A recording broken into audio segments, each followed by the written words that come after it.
तो जैसा कि मैंने पिछले वीडियो में कहा था कि मैं ग्रेड 10th के आर डी शर्मा की बुक्स का भी रिव्यू करूंगी, तो मैं आ गई हूँ इन बुक्स के साथ। एंड ये बुक्स बहुत ही ज़्यादा चमक रहे हैं, मतलब इतना चमक रहे हैं कि इसके रिफ्लेक्शन में सॉरी हाँ, इसके अंदर पंखा दिख रहा है ऊपर और यहाँ पे फ़ोन दिख रहे हैं। तो एनीवेज चलो उसको इग्नोर करके हम आगे बढ़ते हैं। बहुत ही शाइनी सा इसका कवर है दोनों का। तो हमारे पास है अगेन वर्कबुक एंड एमसीक्यू की बुक। ओके, ये एमसीक्यू के फीचर्स यहाँ पे लिखे हैं, की फीचर्स, एंड यही फीचर्स ग्रेड 9th की बुक में भी दिखे थे हमें। Revision of key concepts, MCQ questions, assertion and reason type, and finally case based studies. Okay, तो अब हम पहले देखेंगे एमसीक्यू की। तो पिछले में जैसे मैंने एमसीक्यू की बुक दिखाई थी वो बहुत ही ज्यादा थिन थी, एंड ये भी थिन है रिलेटिवली इस वर्कबुक से अगर कंपेयर करके देखें, लेकिन ये पिछले वाले ग्रेड 9th के एमसीक्यू बुक से थोड़ी सी ज्यादा मोटी है। तो ऑब्वियसली हो गया, मतलब ग्रेड बढ़ गया अगर तो होगी, इतना डिफरेंस तो रहेगा ही। पर चलो हम कंटेंट देख लेते हैं। तो पिछले में थे 17 चैप्टर। अगर आपने अभी तक पिछला वीडियो नहीं देखा है ग्रेड 9th के आर डी शर्मा की बुक के रिव्यू का, तो आप अभी जाके देख सकते हैं, मेरे चैनल पे मिल जाएगा, जस्ट इसके लास्ट वाला वीडियो है। ओके, एंड ये रहा ग्रेड 10th का। तो इसके कंटेंट लिखे हैं यहाँ पे 15 इसमें है चैप्टर्स ना। दोनों में डिफरेंस मैंने कहा था पिछले वीडियो में कि मैं दोनों के डिफरेंस बताने वाली हूँ, दोनों बुक्स के। ओके, पहला डिफरेंस तो ये हो जाएगा कि ग्रेड 9th के जो बुक्स थे उसमें 17 चैप्टर्स दिए हुए थे कंटेंट में भी, लेकिन उसमें प्रैक्टिस पेपर एक भी नहीं था। इस वाले ग्रेड 10th की बुक में 2 प्रैक्टिस पेपर हमें ऑलरेडी गिवन है एंड 15 चैप्टर्स हमें गिवन है। मैं पिछले बुक के बारे में ये भी बताना भूल गई कि उसमें एनसीईआरटी एग्जाम्पलर के कुछ कुछ क्वेश्चंस गिवन होते हैं, और एनसीईआरटी की बुक से भी कुछ कुछ क्वेश्चंस गिवन होते हैं सॉल्व्ड एग्जाम्पल के फॉर्म में। ओके, और वैसे तो एक्सरसाइज में भी कुछ कुछ क्वेश्चंस इंक्लूड हो जाते हैं। तो ये हमारे हैं 15 चैप्टर्स एंड 2 प्रैक्टिस पेपर्स। तो चलिए देखते हैं, ये सेम है। Revision of key concepts and revision of key concepts है, फिर केस बेस्ड स्टडीज है, और हमें मिल जाएंगे assertion and reason type examples है ये सब। फिर आएंगे एक्सरसाइज ऑल्सो, मतलब एक्सरसाइज भी आएंगे। ओके, एंड ये मैं एक हाथ से वीडियो बना रही हूँ और एक हाथ से पेज पलट रही हूँ, तो ये हाथ पे गिर रहा है मेरा। तो ये एनीवेज ये रहा हमारा केस बेस्ड स्टडी के और क्वेश्चंस है हमारे पास। एंड इसमें भी जैसे ग्रेड 9th की बुक्स में दिखे थे, इसमें भी बेसिक्स क्वेश्चंस है, लॉट्स क्वेश्चंस है, हॉट्स क्वेश्चंस है। इसमें नहीं, मतलब वर्कबुक में, वो बाद में मैं दिखाऊंगी, पहले ये दिखा देती हूँ। तो इसमें assertion and reason type, case based studies, and ये देख सकते हैं आप क्या लिखा है, सीबीएसई 2023, यानी कि सीबीएसई के बोर्ड्स में। ओके, सीबीएसई के बोर्ड्स में ये क्वेश्चंस आ चुके हैं, यानी कि इस ये बुक ना ऑल इन वन है। ये दो जो आर डी शर्मा की बुक्स है ये ऑल इन वन है। इसमें एनसीईआरटी के सॉल्यूशंस, मतलब एनसीईआरटी के क्वेश्चंस, एनसीईआरटी एग्जाम्पलर के क्वेश्चंस, बोर्ड्स के पीवाईक्यूज, इसमें प्रैक्टिस पेपर यानी इसमें सैम्पल पेपर्स भी है। तो ये है ना बिल्कुल ऑल इन वन बुक है। इसमें हॉट्स के क्वेश्चंस भी आ जाएंगे, और इसका ये बुक से, इन बुक से ना कंसेप्ट बहुत ही अच्छे से क्लियर हो जाता है।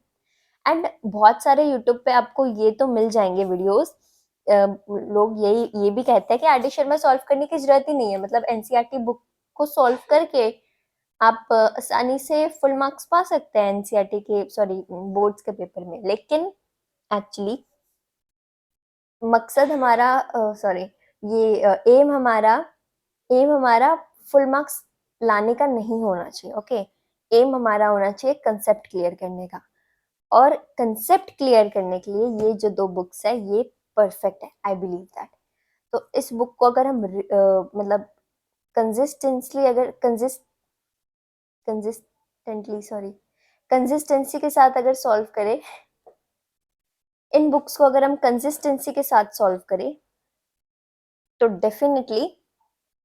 डेफिनेटली ये हमारा कंसेप्ट अच्छे से क्लियर कर सकते हैं। तो अब देख सकते हैं इसमें क्वेश्चंस बहुत ही अच्छे लेवल के होते हैं, एंड ये क्वेश्चंस अगर किसी को मैथ्स पसंद है तो ये क्वेश्चंस देख के ही उन्हें सॉल्व करने में, एक्चुअली में अगर उन्हें मैथ्स पसंद है तो ये बुक भी उन्हें बहुत ही ज़्यादा पसंद होती है। और आप देखेंगे जिनको मैथ्स पसंद है उनको आर डी शर्मा बुक्स वो लोग कभी ना कभी थोड़ा बहुत तो सॉल्व करते ही है। ओके, आर डी शर्मा की बुक्स यूं ही नहीं है फेमस, ये बुक्स एक्चुअली अच्छी है, that's why they are very famous, and they are not underrated at all. They are accurately rated, I think.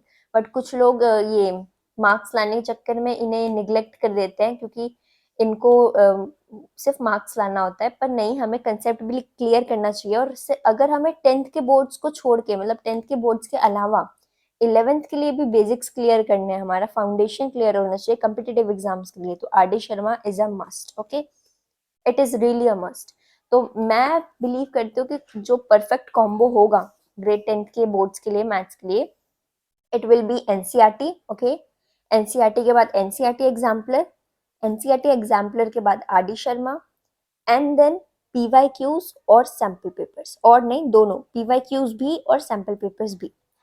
ये बस, ये चार चीजें काफी है मैथ्स के लिए। ओके, साइंस के लिए भी सिमिलर स्ट्रक्चर फॉलो कर सकते हैं, करना है, मतलब NCERT exemplar, PYQ, sample papers, and also any other reference book. For example Oswal की आ जाती है, एडुकार्ड की आ जाती है, एंड ऑल्सो मेरे पास एक और है रेफरेंस बुक साइंस के लिए, जिसके बारे में मैं वीडियो बनाऊंगी अगले वीडियो, जिसके बारे में मैं हाँ रिव्यू दूंगी, जिसका मैं अगले वीडियो में, तो वो भी प्लीज चेकआउट करना।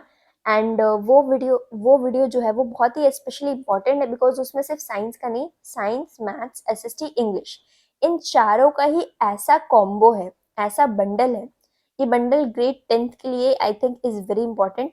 एंड ये किसी भी पब्लिकेशन की ले सकते हैं, पर मैंने इस वाले पब्लिकेशन की लिए।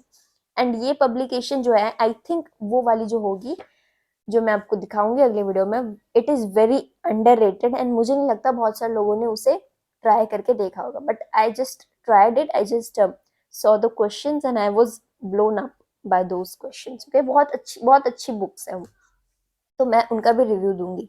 फिलहाल के लिए ये बुक में क्या है, हमारे hots questions, basics questions, lots questions, and illustrative examples and concept इसमें अच्छे से क्लियर हो जाते हैं। आप देख सकते हैं, ये एनसीईआरटी की तरह ही थोड़ा सा होता है, बट इसमें अलग अलग टाइप के क्वेश्चन होते हैं, very short, long, fill in the blanks and stuff, जैसे एनसीईआरटी में होता है। लेकिन ये एनसीईआरटी से कई ज्यादा टफ है, इसलिए कहा जाता है कि बहुत सारे लोग इसे इग्नोर कर देते हैं, बिकॉज ये टफ लगता है।